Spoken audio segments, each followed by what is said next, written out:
Hello, my sweet creative cutie. I hope you're doing well today. I have a special treat for you on today's show. I'm doing something a little different than I normally do. So, last week, I had the pleasure of sitting down with friend of the show and past Unleash Your Inner Creative guest, Nahid de Belgeonne. And Nahid is an expert in nervous system soothing. She wrote an incredible book called Soothe. You should definitely go back and check out our episode together.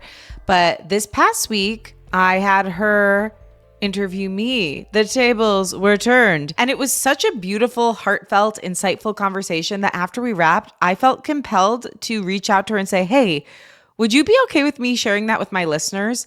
It was just really honest, a lot of good takeaways. It was a breath of fresh air, honestly. Like, it's wonderful to be able to just drop in with someone and talk heart to heart, and especially about difficult things and creative things and things revolving around self-development and career and all of that. So I am going to share that with you today. So this is from the Substack Live we did last Thursday, a week ago today, and I think you're going to love it. We get into my career, what I am trying to do in the next phase of my life, going into entrepreneurship, how I'm feeling about motherhood, how I'm now looking at stress and rest.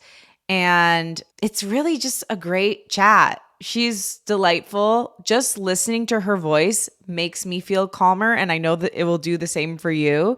Yeah, I just think it brings out, like, me being with her brought out really interesting textures in my personality and great things that I know you're going to get a lot out of. So I'm excited for you to listen to it. Also, if you feel like you also get a sense of calm just from listening to Nahid, just imagine working with her. She is so incredible, and she's doing this retreat I wanted to tell you about. She's got 3 spaces left on her June 27th through July 4th retreat. It's in Greece. So if you're looking for a little European getaway and to learn how to soothe your nervous system, what could be better? Literally, what could be better? Go ahead and check that out. I'm going to put the link in the show notes. So go soothe yourself with Nahid. But before you do that, listen to this incredible conversation and have a great rest of your week.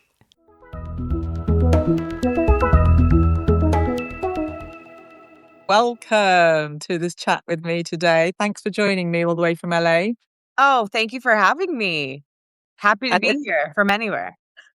So let me just go through all the things that you've done. You're a podcasting, music creative, music person. Your worlds travel across podcasting, music, creative coaching, and you have a Webby Award-winning podcast, Unleash Your Inner Creative, which you were very kind to invite me to. Tell us a little bit about how we find you today. What's on your mind?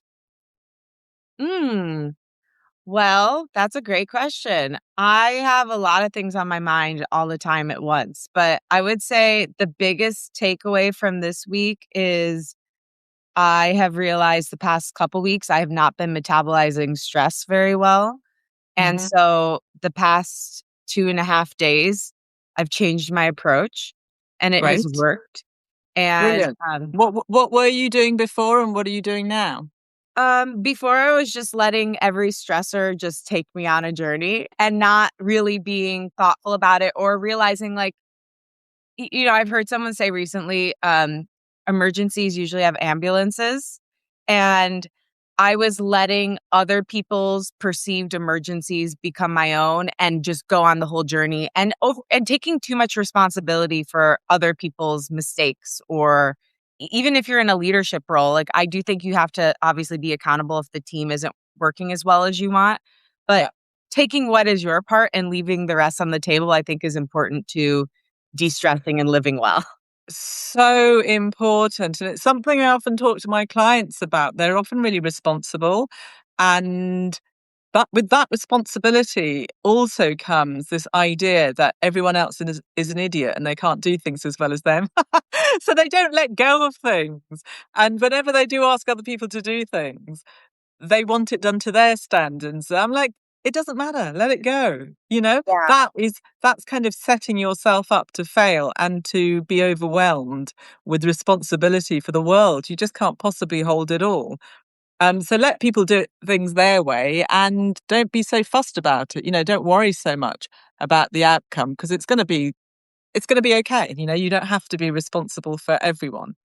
Yeah, and you can't be, and honestly, You can't frankly, be. you shouldn't be. Like, Of course. Of people need course. to make their own mistakes and live their own lives, and yeah, I would say I've definitely struggled with codependency over the course of my life, and over the Yeah. past couple weeks, I've fallen back into some of my own ways, old ways, and I had a wake-up call because I'm pregnant, and on Wednesday, I had Congratulations. thank you.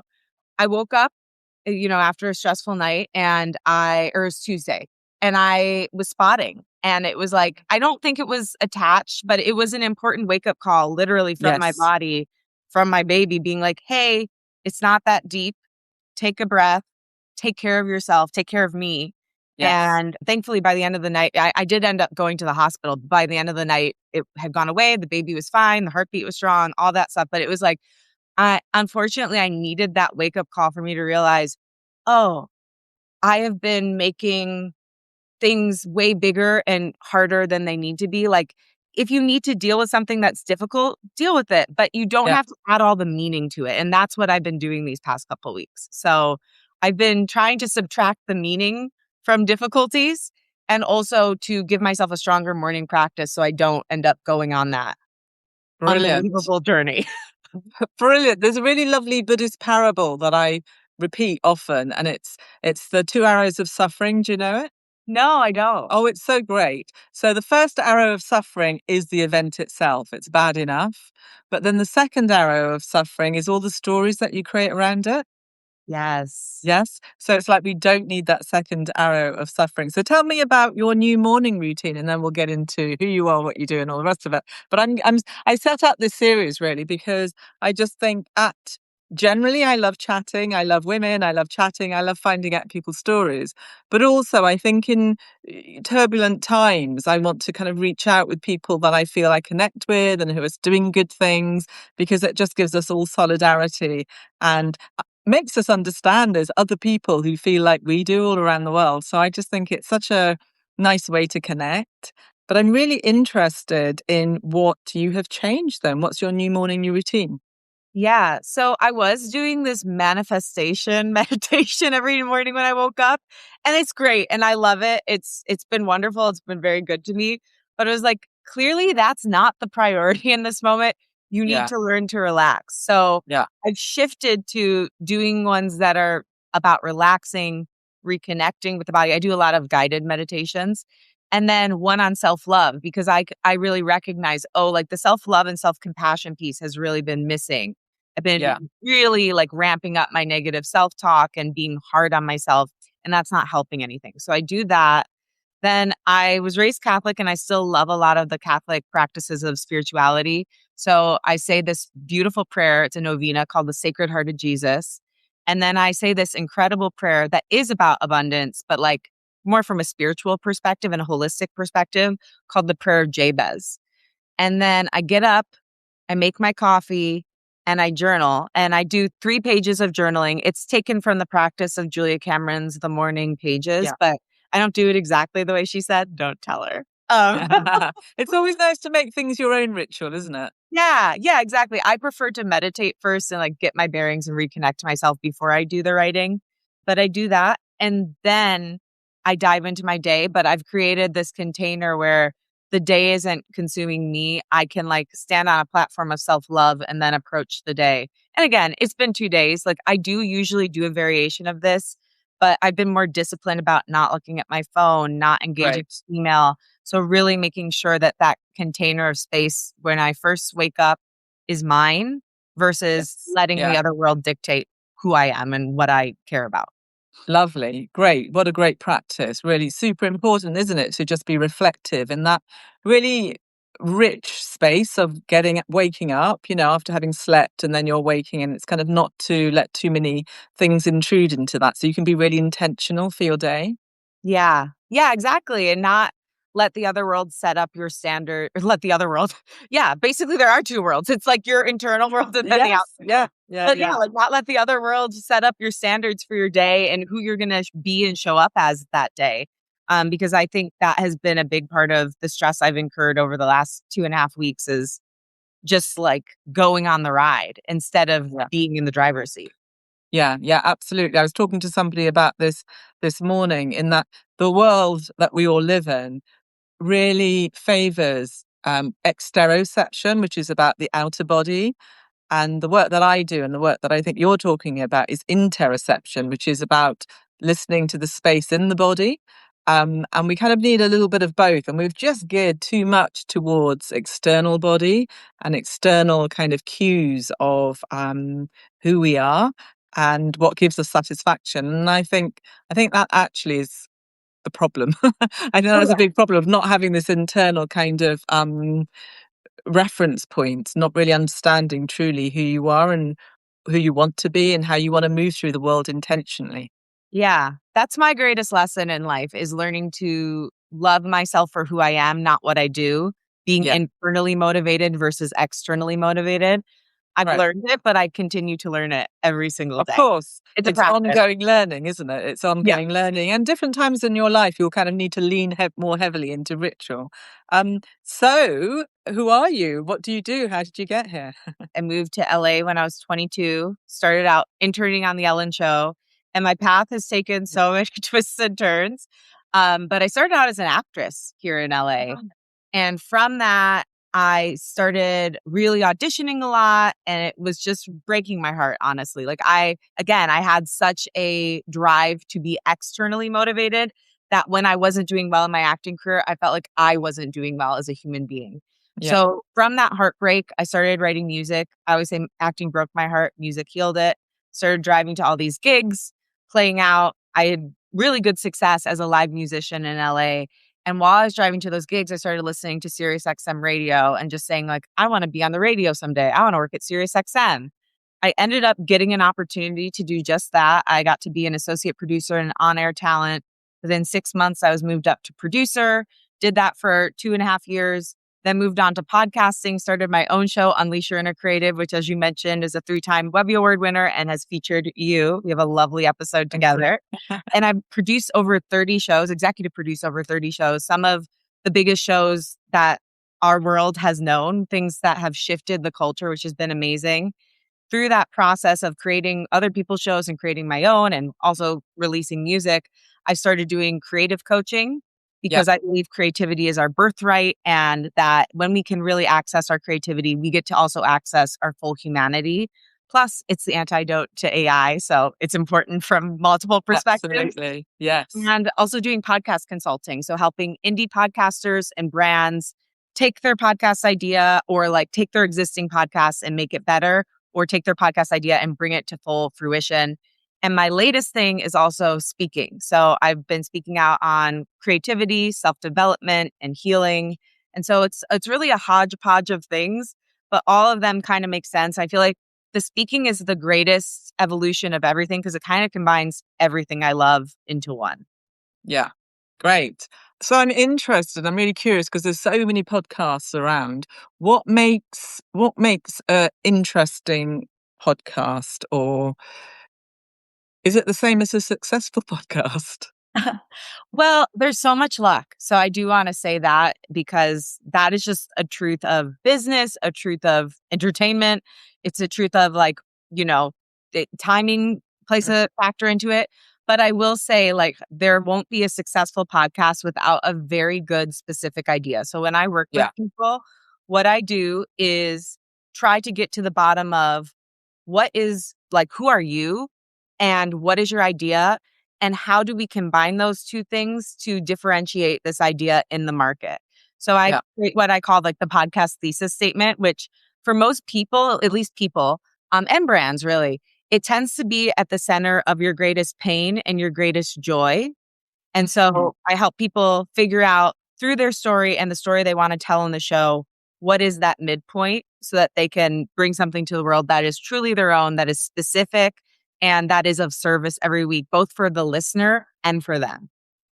Great description. What about, do you think that podcast should have an end date? Because there's lots of people that have podcasts and it goes on and on and on. And then it seems like they lose their mission and then they'll just have anyone on because it's good for clickbait, because someone's really controversial. And that seems to happen quite a lot of late because there's so much stuff going on. And I think the really good ones are still very authentic and they're still looking for really great guests and good conversations. But I wonder if there is some sort of, and you know how TV series will have like seasons and Yeah. then it's over, and you kind of think sometimes, oh, I'm really glad it's over because I loved it so much and it would have just run its steam. I think that any creative project can have or should have an end date when it stops feeling exciting and fresh to the person creating it. If Yeah, you're doing something just to do it, now I'm not talking about people who are like, they need to make their living that way, but even if sure. you do, still, I would say try to find a way to make it vital and fresh to you because podcasts are hard. I mean, it's an hour, but it takes so much more work to create that 1 hour, especially now that we're doing video podcasts, for a lot of Yes. people at least. Yeah. So I would say it warrants either a pause or an end date if it has become stale to you. And you have to find a way to like look at it, maybe rebranding, maybe working with someone like me and looking at like, okay, I don't feel passionate about this anymore. This doesn't feel vital to me anymore. How can I still stay true to the original promise of the show, but put something in that makes me excited? Because what I really believe is the energy behind something is just as important, if not more important, than the show or the project itself. And if the energy behind something is stale or negative or resentful, I've seen huge shows go from being like top of the zeitgeist, getting millions of downloads, to really losing a lot of steam and a lot of momentum and a lot of downloads because the energy behind it was no longer Yeah. right. Either there was a problem with the team, there was a problem with the host, both. So people can feel that. I don't think that people who are creating understand that people, they don't know what they're feeling, but Yeah. they're feeling the intention and the foundation that that thing is built upon, which is why when I coach someone or produce someone, I'm not just talking about the ideas. I'm also talking about like the health of the team, the health of the host. Like it's way bigger Yes. than just what the idea is and what is actually produced each week. It's also how you do it. Yeah, interesting. And are you normally called in at the beginning of something, or do you come in to change things around, or are you called in at any part of that process? Any part of the process, it's really fun to do it from the beginning because you get to see basically from a seed, a planting a seed to the full plant grows and the garden starts growing. So that's really fun. But one of my most recent clients, she already has a podcast and she wanted to bring me in to refine it, to get her team together, to help her budget get a little bit more allocated in a way that's going to make more sense. So I can come in at all different angles and all different times. But it is really fun to go from the beginning because you get to build something together. And how do you split up your time between all the things that you do? Because your own podcast must take up quite a lot of time. It does. I would say it takes up a lot less time now than it used to just because I've gotten so good at running it and I Yes. really Yeah. know what it takes from running all these other shows. But I don't have a specific methodology that I use week after week. I kind of more flow through and just make sure I get everything done that I need to. I do teach a course and also like a workshop on how to balance as a multi passionate creative. And I do have a way of doing that. In times when I need to be more disciplined, I will engage with that, which again, it's kind of woo woo, but basically you list everything you want to do or everything you're doing. And then you feel into it and just ask yourself, what percentage of time should I be spending on each? And write it down next to each item. And it's wild. It always comes out to 100% total. And then you enact it and decide how you want to enact it. So is it like everything happens each day of the week? Do you focus on certain things, certain days or certain times? And so when I am in a more packed schedule time, I will do that. But right now I'm kind of just flowing through and that's working for me. Great. I mean, it doesn't sound woo-woo at all because my work is all about listening to the signals from your body and really attuning yourself, being in much better relationship with yourself. And it will pull you towards the things that you want to do and want to spend your time doing and pull you away from the things that you kind of need to eventually get rid of. So your nervous system will completely respond to environments you feel really comfortable with and Yeah. environments you don't. And once you listen in, you become really attuned to that. And so you can build a really lovely life for yourself based on how you sense things. So actually, I don't think it's woo-woo at all. I think there's quite a lot of science behind it. Yay. I love being scientific. I mean, I'm Yeah. just following my gut out here. So it's nice when somebody confirms that the gut was correct. The gut generally is correct. What does feeling like yourself in your body feel like? Which might be an odd question now you're pregnant. How's it changed for you? Yeah, well, I've got a buddy now. That How is do you know so you're steady with this new it's so environment you created? it's crazy. I mean, almost every day I'm like, I can't believe I'm pregnant. Like I can't think about the fact that there is a being inside of me too much or else I get freaked out.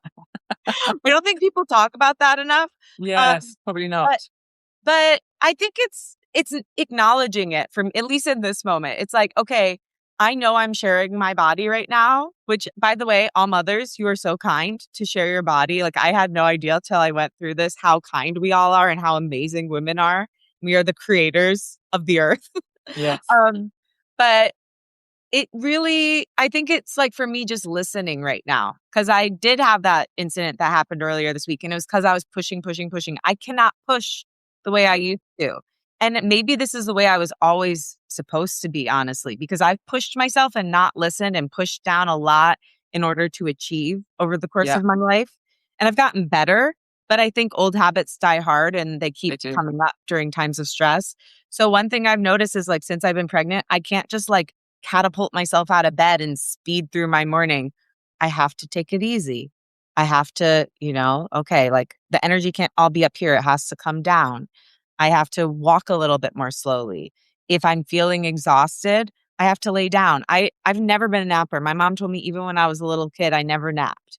But like I'm not napping, but like I will allow myself now to lay down in the middle of the day because my body told me to. So having this life growing inside of me has caused me to actually know I need to take better care of myself than I've been doing. And I want to continue that journey postpartum, like once the baby's out of the womb, because I don't think you can be a good mom or a good leader or, show up fully as yourself if you're not tending to yourself. And I think that is what I'm realizing in this moment in my body is how much tending I need, and, like, that's okay. Yes. Yeah, lovely. And also everybody in your environment will respond to you being well regulated and tending to yourself, including your baby when he or she comes, you know? Whatever you create the environment for them to really thrive in, and you're already creating it now, and they're picking up on things. So for many, many reasons, it's super important to listen in. Yeah. It's pretty cool. Like, it is a little boy, and I talk to him Oh, sometimes, like, I'll put my hand on my stomach, and I'll be like, "We're gonna do this together, and I'm gonna take oh, you out the room when lovely. I do speeches," and he starts kicking, and I get chills on my legs, so it's pretty amazing, like, the communication that's already Yes. happening and that, you can feel when you're in flow with it. Yeah. Oh, how lovely. Um, so in terms, what does your day look like these days then, now that how far gone are you? So far How many gone. I mean, months? uh, I am 21 weeks, so I think that's 4.5 months, almost 5. Yeah. Uh, my days are like I said, I start out with my morning practice. Then Yeah. I am producing a show right now, so I go into production mode. I tell my team like what their day's worth of tasks are. Taking meetings throughout the day. I mean, I mostly work from home. Once in a while, I'll go into the studio, but it's mostly from home, so I'm blessed in that way. Where in Sometimes LA do you live, Lauren? Toluca Lake, which is near Studio City, Burbank area. Yeah. Um, and I love going on walks in my neighborhood. Like sometimes I allow myself to do that in the middle of the day, especially when I've been like on the screen too much.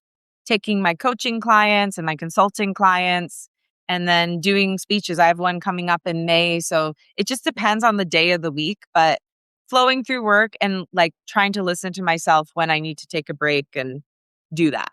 And are you strict about having weekends off? No, not strict about it. Although I will say this past weekend, I really realized again, I needed to take that mental break and it made a huge difference. The hard thing for me has been over the course of really the last 5 years, I've been building a business while I've been working a full time job.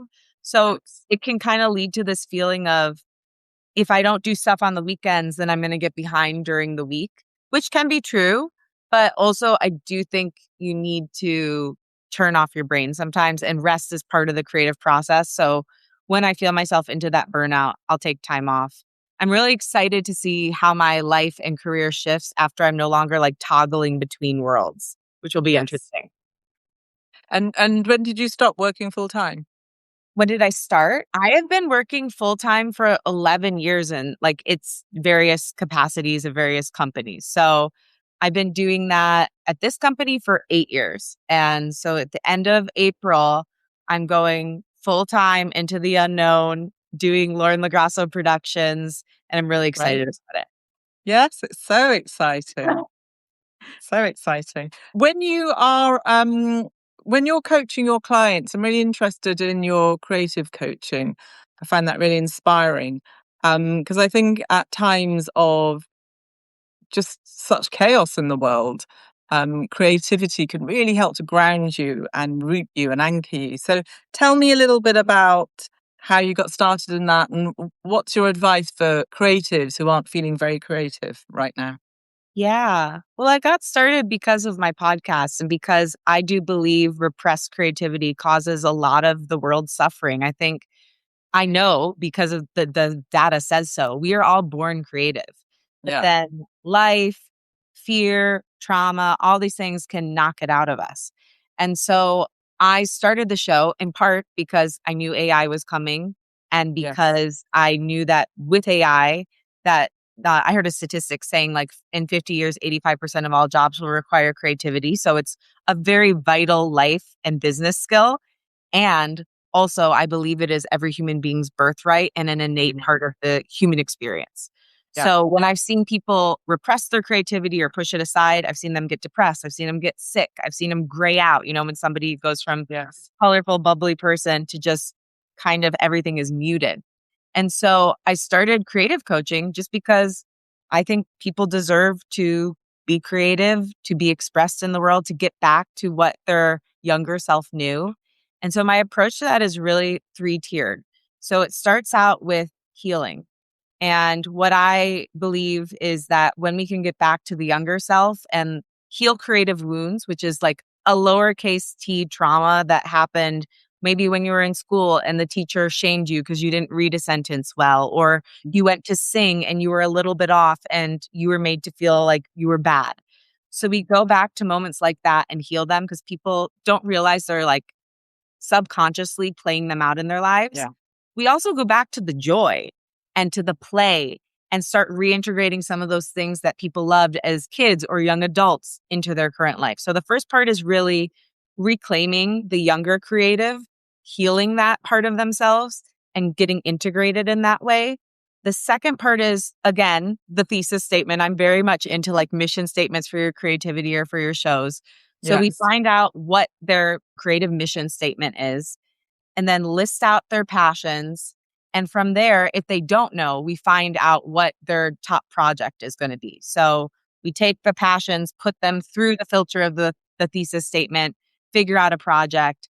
And then from there, the last part is very tactical. So helping them figure out what do they need to do from A to Z to launch this project out into the world. So that's the methodology. It starts out with healing. It goes into like healing meets practical, and then it goes into extremely practical. And what sort of people are coming to you for that? All sorts. Writers. I had a person who just like she called herself a generalist. She did all kinds of different things and she wanted to figure out what was her main project. She had supported a lot of other people in her life. So, like, what was the thing that she wanted to do? I would say that's a through line with everyone that comes to me for creative coaching is they've either kind of been scattered or they've poured into other people and it's finally time for them to start pouring into themselves the same way and figuring out how they want to show up and like how they can show up in the world in a way that feels integrated, less scary, and just really right. So it's people often who also are in the middle of a big career transition and are looking Yeah. to do things differently this time. But yeah, all kinds of beautiful people come my way. Sounds great. And how long is the process? It depends on what the project is, but I do say like a minimum of 3 months because it's really hard to get anything done in less time than that. But I really recommend 6 if you can or Yeah. longer. Great. Um, and so going back to identity, we were talking about that earlier. My work is very involved in identity. I actually think your nervous system is your identity because it's formed by experience so far to date. So tell me something that you have stopped identifying with and how that shifted for you. I think for me it's always a journey. I'm not like completely unidentified with these things because again, like when you are wound up a certain way, it's hard to fully undo it forever, like set in Yeah, stone. Like yeah. I always think in my mind, I'm like, one day I'll be healed. And I'm like, that's not how it works. If I were It's a to just ascend, like so We are all in process. yes, we're all in process. So just wanted to caveat it with that. But I think Mhm. the biggest thing really is that external validation that like achievement can save me, that I will get this thing and then I will be saved. Yeah. So I no longer believe that. I now know it is an inside job and I can be highly ambitious. But at the end of the day, my ambition is just what takes me on the journey. It's all about how I feel on the inside as I'm pursuing those things. And whether or not I ever get there is meaningless as long as I don't say no to myself. Lovely. And what do you think we've normalized in the world that actually isn't working? Oh, where to begin, Nahid? Thought that might be rich. Yeah, I mean, living in the United States, it's pretty. You and I connected because I've been speaking up, and I really appreciate the support you've been giving our country and the people that have been speaking up here. Um, Cruelty, I think number one, that's a big one right now.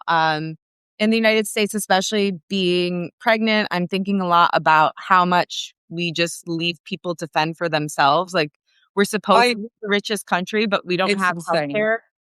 And you don't have maternity leave. We It's don't have when I found that out, I was just like, I'm sorry, what?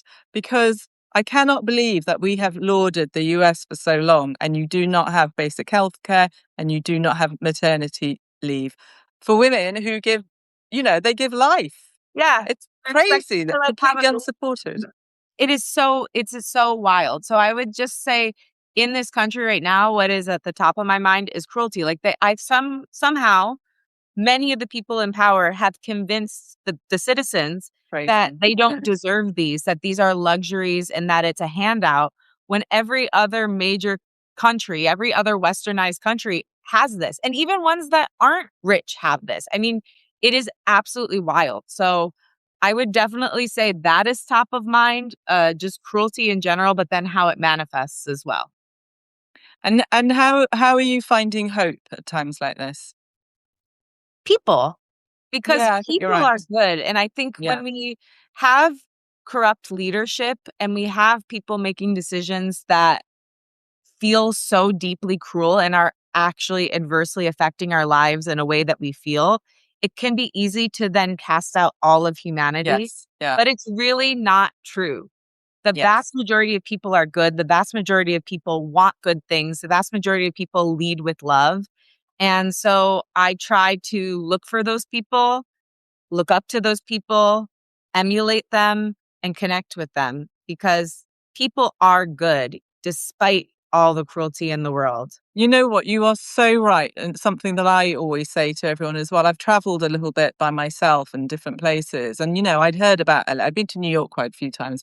I'd heard about LA, had an idea about LA, and I got there and the people were just darling. I had the most loveliest conversations with people on the street. I was just there staying on my own.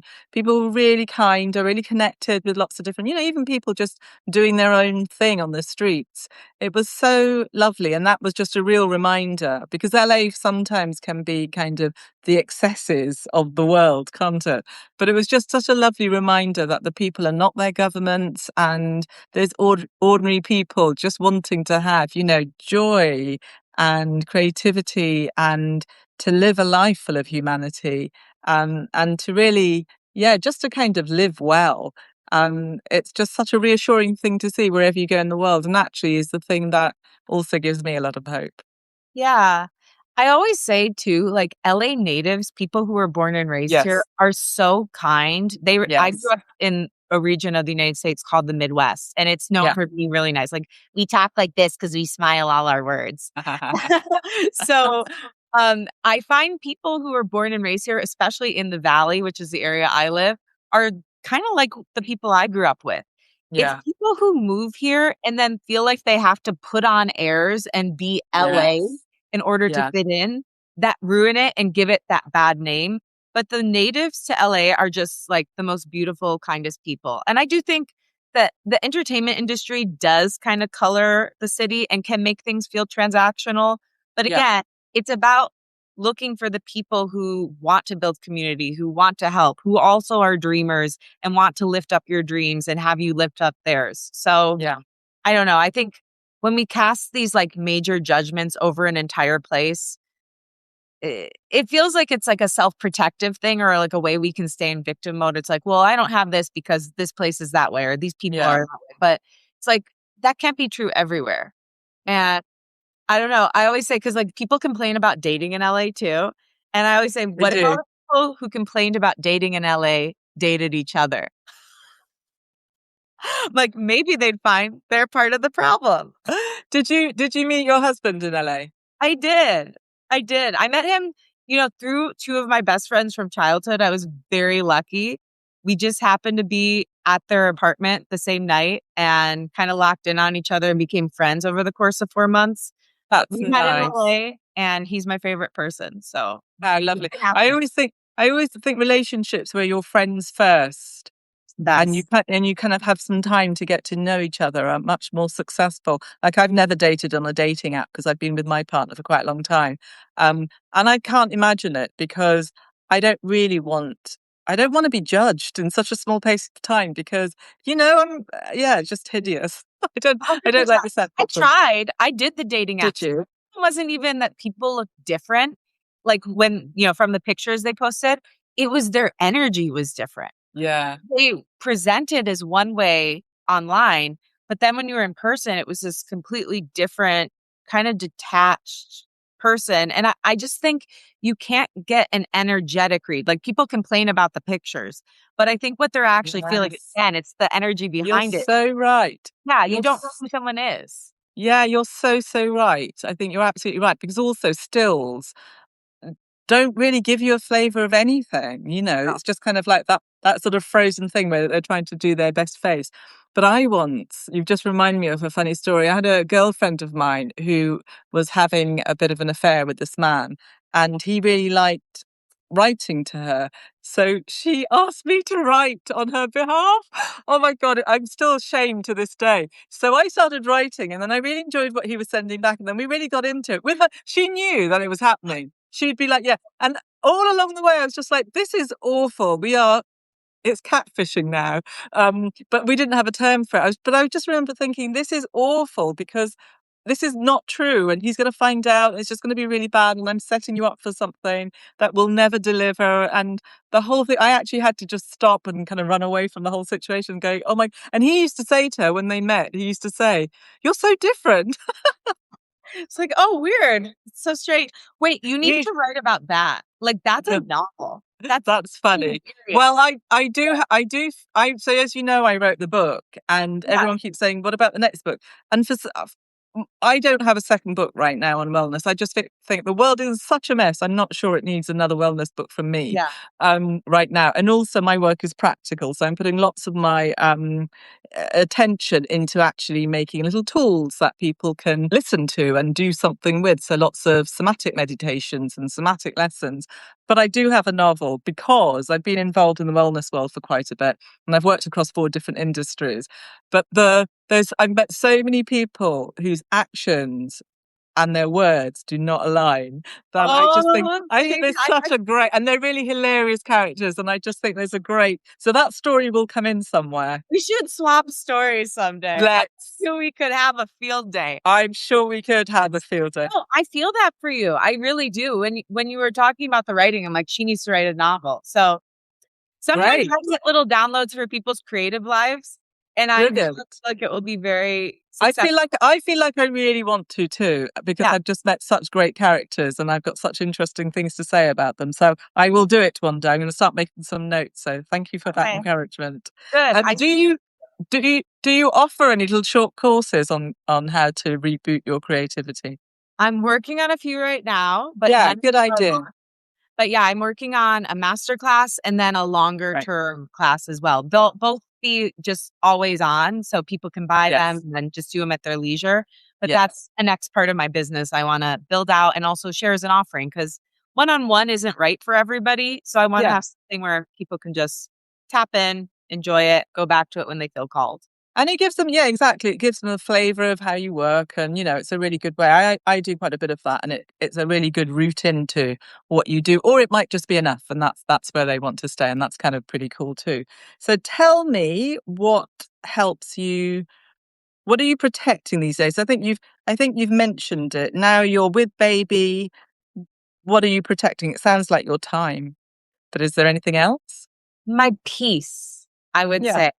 I think I sacrificed a lot of peace in the name of ambition or even just like doing the right thing. Yeah. Um, and, I've had some opportunities over the past couple months where I probably could have put myself in a position that would have put me around more high profile people and maybe could have propped me up to the next level. But I realized being in that energy would actually not be good for my peace. Yeah. And I had to, especially because I was pregnant, prioritize that. I'm also no longer interested in trying to crunch myself up and get seen in this one way in the hopes that maybe they'll see the full of me. Like, Yeah. I'm not doing that anymore. If someone sees me, great. If they don't, that's fine too. I no longer am here to convince you. I just want Lovely. to feel good within myself and share my true self. And whoever's on board, amazing. Whoever's not, that's okay too.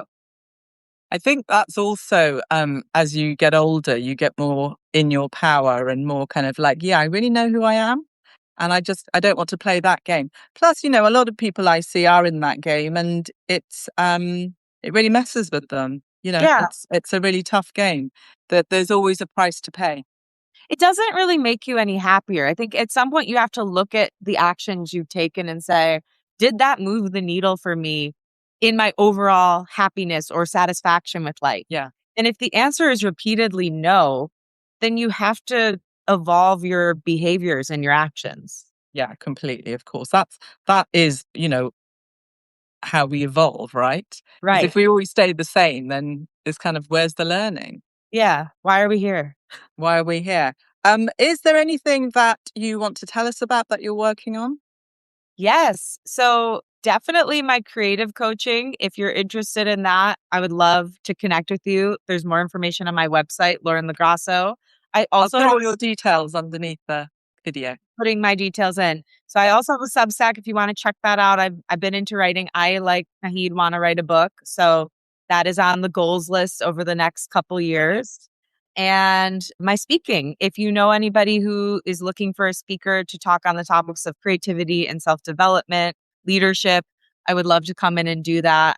I've been speaking at different companies, conferences, colleges, and that has been so much fun. I also incorporate my music, which is amazing, and have the audience sing with me, which is my favorite. Brilliant. And the podcast, Unleash Your Inner Creative. Out new episodes are out every Thursday. And that's always start with the Heeds episode. It's like a great way to get in because you already know her. And then if you want to stick around, you can become a creative cutie. Yeah, yeah. I love your episodes. I love your podcast. Every time I need some inspiration, I will listen to an episode. I think they're fab. I think it's a really great thing to put out in the world. So thank you for what you do. Thank you for joining me this morning, Lauren. And I'm sure we will be in touch. Okay, I hope We'll so. keep You're talking. awesome. And thank you for having me. And thank you for allowing me to connect with your community. They seem amazing. You're so kind. Take care. Lots of love. Enjoy your day. Bye You bye. too. Bye bye. Thank you so much for listening to this very special, unconventional episode of Unleash. I hope you enjoyed it as much as I did. Love Nahid. Again, if you're free in late June or early July, definitely check out her retreat in Greece. The link is in the show notes. And thank you again for listening. If you like what you heard, feel free to rate and review, share the show with a friend, and post about it on social media. If you do post about it, tag me at Lauren LaGrasso and at Unleash Your Inner Creative, and I will repost to share my gratitude. I love you and I believe in you, and I'll talk with you next week.